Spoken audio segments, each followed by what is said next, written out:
When it's Tikki Nikki, it has been quite a while since I made a video, so I wanted to make sure when I did make one, I actually came back with a cool game, an MMO specifically. And after searching tirelessly for a mobile one, because that's kind of my current forte, I ended up coming across this, Heartwood Online. It's an early access game. They're still actively updating it. There's an active Discord where you can subscribe to a Patreon.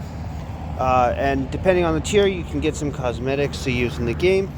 But let's start. So first off, we hit log in with our Google account. It'll log you in to a created character. I already have one, and I created one for a previous video. But you come here. The character creation is pretty simple for now.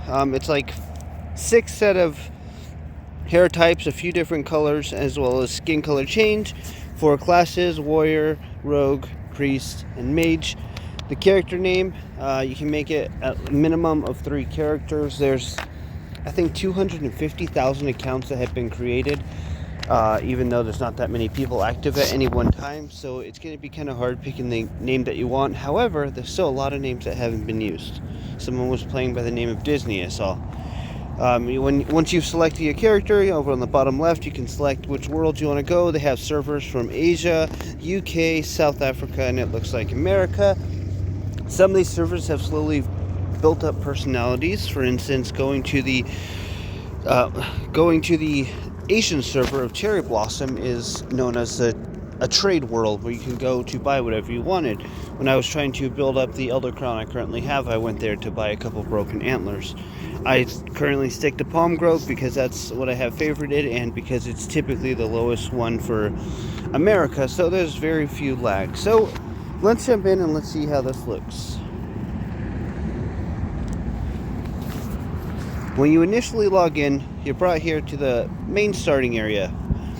There's not much of a story right now as it's still early access, but you start out by coming here to this guy. He's the trader, the fur trapper, and he'll give you missions starting with collecting rodent pelts from these guys, and then slowly moving up to stag antlers, and then bat wings and skeleton bones. The map currently is pretty expansive. If we hit the little mini map on the top left, you can see we have this area to explore.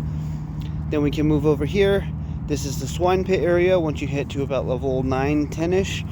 Moving up here, there's no bad guys, but there is a bunch of trading stuff. A shop that is currently not opened. This is where we get to the bone mines. There's a whole lot inside that bone mines. I'll probably make in a different video. And then eventually up here where all the strongest creatures are. You can see the bridge is kind of broken, so there's really no going anywhere else right now. But again, this game is in early access. It came out in August, so slowly but surely I'm sure they'll get it added. Now every class starts with the self-heal, and as you level up you'll unlock new spells. On here, since I'm past level 30, once I hit 25 I got lightning strike. So I have freeze, which was the first skill, fireball, and lightning strike. I'm playing as a mage, so that's kind of why I got the elements. The kind of current strongest class that's accepted is the priest, because they can do damage with the same spell that heals them. So they basically are like a walking army. They can go in and pull all the mobs and be attacking all of them while they're also healing themselves. So currently a bit OP. The fact that it is not balanced currently because it's still in early access has been a bit of an issue. As you can see, my skill points are deployed. Every single time you level, you get 2 skill points, and every single time I have put them into magic power. I have not used any in health, crit chance, or literally anything else. I did some testing about a month ago, and pretty much upgrading those is null and void. The only thing that you actually benefit from is doing your attack power or magic power for now, depending on what class you are. It is unfortunate, and it's one of the biggest gripes, I think, is that without the balancing, a lot of things are kind of pointless. Like if you're a rogue, there's no point getting crit chance because you still don't crit as much as you should, even with the high amount of points invested into it. PvP is eventually going to be put onto the game. However, I'm hoping and praying they fix the balance issue before doing that. One of the things you kind of got to work on are your skills. Currently, these are the ones that are available. Herbalism is what I started on. Once I got to level 12, I found out that there's no higher level than that. Currently, the best you can do is farm sheep and silkworms to get the gear that I need to make stuff. But as you go, pretty much everything takes a couple hits. Like if we want to do this one, you start out with the basic axe, cutting this oak. As you move to pine, you need a tin axe. As you move up to birch, you need a copper axe, and so on and so forth. Same applies for doing and mining if you want to go up from copper and tin and get into other ones like getting, oh god, what is it, titanium or the blue one. I'm having a bit of a brain fart. Unfortunately, I don't do mining too much. Combat is pretty straightforward. You click on a spell if you have it off. Otherwise, it's by default, it's on auto aim. So you kind of pull it. You can, as you're holding onto the spell, you kind of aim where you want it to go and let it fire. This one, even if you point it in a direction, it only goes a certain amount of feet ahead of you. The sound effects are actually really good. They can get repetitive after a while, especially like this one, because you'll be doing a lot of basic melee attacks as you play. There's little workshop setup depending on what skill you want to do.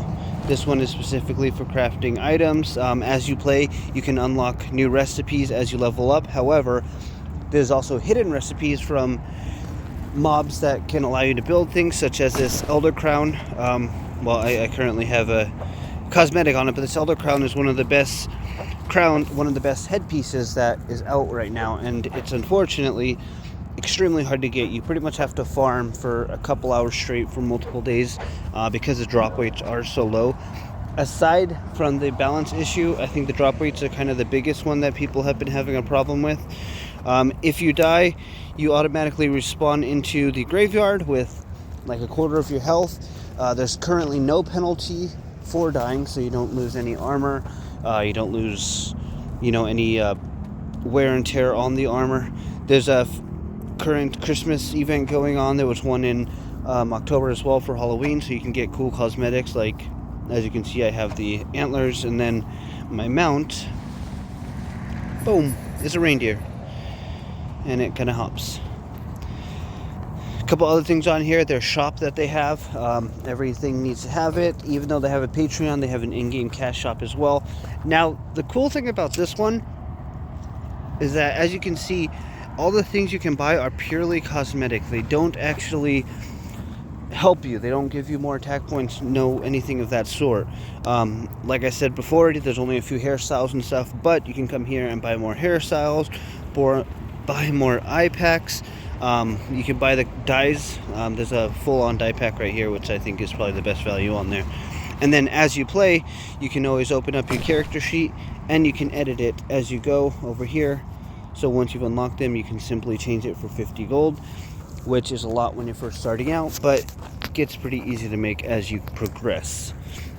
Now, there's still a lot more things I have to do before this latest update is coming out in about a month or so. So I'm probably going to be uploading more videos as it gets released and as it gets updated, but it's definitely a fun game, and I suggest everyone to try it while it's still in early access. It's only going to be built from there. It's a 3-guy dev team, so the updates do take about a month or two, depending on how big the updates are. But they have been actively updating it. The next kind of rumored update is going to be fishing, which will be another kind of grind skill. Speaking of grinding, I do want to give a fair warning that it is a bit of a grind. You do not get a lot of XP for anything, whether it's gathering, crafting, fighting, so it is going to take quite a while for you to level up. If you don't have a weapon or a skill that attacks multiple people, then you're likely going to have a much harder time leveling than if you did have one like my fireball or electric. For right now, that's probably going to be about it. I'll probably do a lot more in-depth and targeted videos on Heartwood as I play it more and as I learn more mechanics of it. I've been playing it for about a month and a half now, and it's definitely probably one of my more favorite MMOs on the phone. I'm playing Albion too, just because it's still a popular one, but when you play it on mobile, a lot of the controls and everything are small. So I like to just kind of shut my brain off and play Heartwood for now, since there's not really a story or anything that I have to follow.